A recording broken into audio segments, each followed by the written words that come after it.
Hey, Internet! It's me again. It's been a while. How are you? Everything is insane and crazy. There are ukuleles on the ceiling. You'll have to take my word for it, because I don't want to move the camera up there. We're gonna talk about this little guy right here, the Fender Stratocaster. And if you have one, or one of its cousins, or distant relatives, or whatever, we're gonna talk about all of the parts that you might want or need to make it the most intense shred machine on the face of the planet, or blues machine. Whatever, you could play jazz, whatever. It's a Strat. It does literally all of the things, and then a bunch of others that you don't care about, but it still can. If you're having tuning issues, and you've tried stretching your strings, getting it set up properly, and all that fun stuff, but it still won't stay in tune, you should probably look at replacing the nut. And it's a pretty easy procedure that you can do at home. I can do it, and I don't even know what I'm talking about, except for all of the things that I say. So, there's a bunch of different models, ranges, types, years, and styles of the Stratocaster. Excuse me, light, don't interrupt me. Now, if you're looking at either a Squier or a Fender Stratocaster, most of the standard ranges are going to be a 9.5 inch radius. So that's 9.5 inch radius. Why did I put these chairs so far apart? Okay, and what that means is just the actual curvature of the fretboard. So, standard for a lot of Fender stuff and Squier stuff is going to be 9.5 inches. So, PQL 5000, which you can see right here, is going to be the nut that'll fit in your Fender or Squier Stratocaster. And you can do it in the comfort of your own home, away from all the people that are terrifying right now, and the outside. You know, the place that's on fire. All you need really is some sandpaper, some glue, just some basic white Elmer's glue, and maybe a razor blade to get the old one out. Now, Justin, you might say, what if I have a different type of Stratocaster and I want to put the nut on there? If you have a more modern Stratocaster that has a 12-inch radius, then you'll want either the 5043 or the 5042. And the only difference really between those is whether it's a 43 mil or 42 mil length at the nut that goes right here. So, that'll fix most of your tuning stability issues. If you ever are tuning up or restringing your guitar and you hear a little like pa-ting at the nuts, that is the string getting stuck in the grooves, so you just need a lubricated nut. And yes, I get paid to say lubricated nut.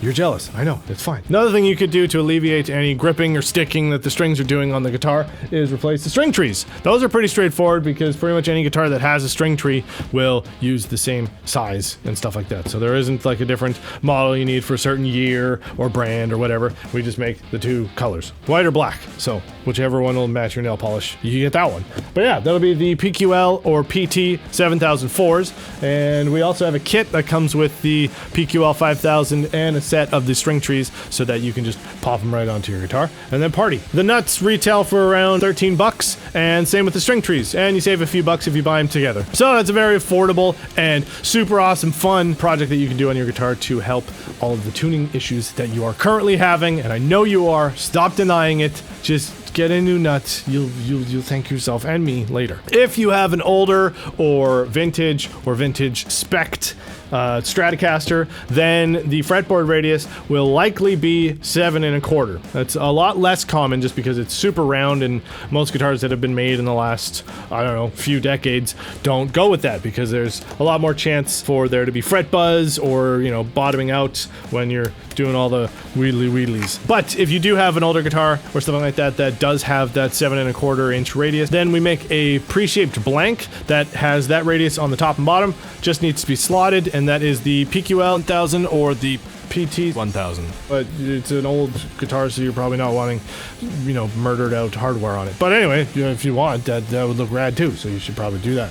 Actually, yeah, you should do that right now. So, nuts for Stratocasters and Fender and Squier stuff are pretty straightforward. Most of the time, you'll want the 5000. Now, if you do a bunch of whammy bar stuff, I almost dropped the guitar there. That was pretty dangerous. But if you do the whammy bar stuff, I don't know where the whammy bar for this one is. It's probably in the Bermuda Triangle that lost guitar picks and my sanity have gone. You'll want a set of our String Saver saddles. They come in 2 different styles, classics or the originals. And for Strats and stuff, they're pretty straightforward. You can eyeball pretty much everything. They are also permanently lubricated so that strings never get bound in the slots that are in them, and you'll stop breaking strings, like forever. If you can do it, then you're using hammers for picks And, you know, I don't know, there's probably a market for that, so keep doing what you're doing, bud. Now, for the saddles, there's only a few different variations, and they're pretty easy to spot. Most common, standard, regular Strats are going to use the center intonation screw and have a 52 or 2 1/16 inch string spacing. And that would be the PS 8000-00. That'll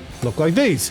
Now, there are the originals, the classics, and also Ghost. Ghost is our piezo pickup system. Now, the biggest difference between the originals and the classics is going to be the aesthetics of them. The originals are going to be entirely made out of our string saver material, so they'll just be black block saddles, and the classics will be a metal saddle with our string saver material just as an insert where the string will sit over the saddle. There are slight sonic differences between the two, which is why we made them. The string saver originals are going to be more kind of even frequency response and well-rounded, and since they're entirely made out of our material, they're going to be a lot louder and have a lot more sustain because it's a more resonant and loud material. And the classics are going to keep that harshness or bite of a metal saddle, so around the 2-3K range where there'd be a spike there as normal. So you can pretty much just assume that you'll have the regular string spacing. If you want to double check, you can just measure the distance from the first string to the sixth string, and it'll either be 52 millimeters or around 54 or 55 millimeters. Now, if you're unsure and you don't want to do any measurements, you can just go with the 8000-00 saddles. They'll fit on regardless. If you do have the wider bridge, you might have a little gap in between each saddle, but nothing that you'd really be able to notice if you weren't looking for it, and it wouldn't change the string spacing or playability or anything like that on the guitar itself. Now, if you have an offset saddle, instead of having the intonation screw right in the center, it'll be off to one side. If you're right-handed, it'll be off to the left, and if you're left-handed, it'll be off to the right, which just makes our job even easier. So, those will be the PS 8001, and those will be the offset. And if you're a lefty, like me, then you'll need the PS 8001-LO. Now, if you ever see LO at the end of anything, that just means it's the same thing as the right-handed one, but just left-handed. 8000s if it's a center intonation screw, and 8001 if it's an offset screw. And if you're wanting the string saver originals, those will be PS, and if you're wanting them in the classic, the metal ones, those will be PG. And if you want them in left-handed, it'll be any of the numbers that we've said, but LO at the end. And for the saddles, the classics will retail for around 60, 70 bucks, and the originals will sit around 40 bucks. And all of this applies to Fender, Squier, and anyone who's trying to do the same thing as either of them. So, just to recap, the saddles that we make, they will stop you from breaking strings, help a lot with tuning stability if you do use a whammy bar at all, but in general, will just help give you more sustain, more volume, and keep your guitar in tune better, and be one less point of contact that the strings can get stuck in. Now, the tuners are pretty straightforward. So, Fender and Squier both use a 2-pin mounting system. They are slightly different to each other. So, if you have a Squier or an import or overseas-made guitar, and they have these style of tuners where you don't see any screws on them, 9 times out of 10, and every time for Squier, they will be using the exact same 2-pin mount that our tuners use. So you can get any of our 6-in-line tuners. So for the locking ones, the PRL 8721, and for a non-locking, the PRN 2721, then they will all be a direct drop-in replacement, and will be a huge upgrade from the stock tuners that are on there. If you've got a Fender, they also use a 2-pin mount, but theirs is proprietary because reasons. And you will need a specific set of plates that don't come in the box with our tuners. Those will be the PRT 952201 plates, and those will be a direct retrofit for the Fender 2-pin mount that is different from the Squier 2-pin mount and our 2-pin mount. I don't know why. That's just how they made them. If you have an offset screw that comes off at a 45-degree angle, there is a set of plates that are brushed aluminum that come in the box that'll work with that. If you've got 2 off of a corner, so here's the box, there's the one, and then there's the other one. There's a set of plates for those. So, just a brief description of the ratio tuners in case you haven't been on the internet for a while. Each string has a different gear ratio in it. They go from 12-1 all the way to 39-1, so that each string reacts the exact same to any tuning adjustments. So, you know, you're not having to sneak up on your E string or having a super sensitive G string, because, you know, we all hate that.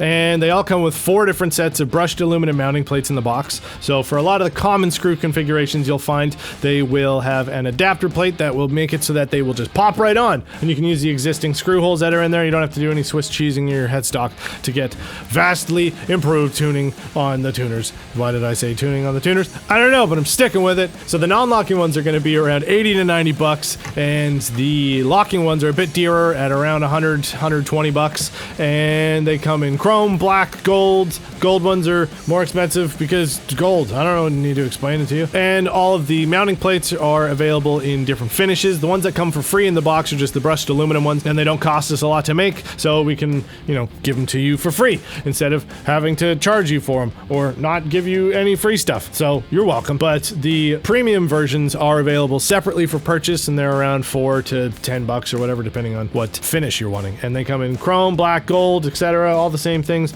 that the tuners do.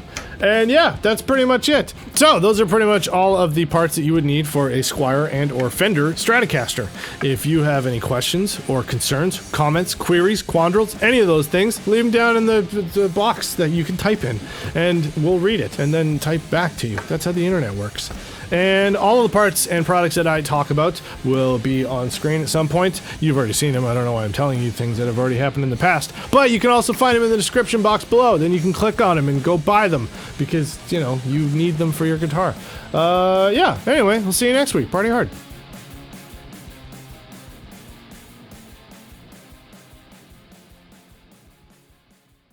Wear a mask. And don't be an idiot. Stay indoors. Play guitar. Upgrade the guitar that you already have at home. Don't go buy a new one. Buy a new one. If you can, then do it. But first, upgrade all the guitars that are in your home right now, because I know that there's that one sitting in that corner that you're like, man, that thing sucks. I wish that one would play. I bought it because it looked cool and it plays like fish on fire. I don't know. Just buy the things that I told you to. Listen. Hey, listen. Just make the one that you have as good as it can be. I don't know.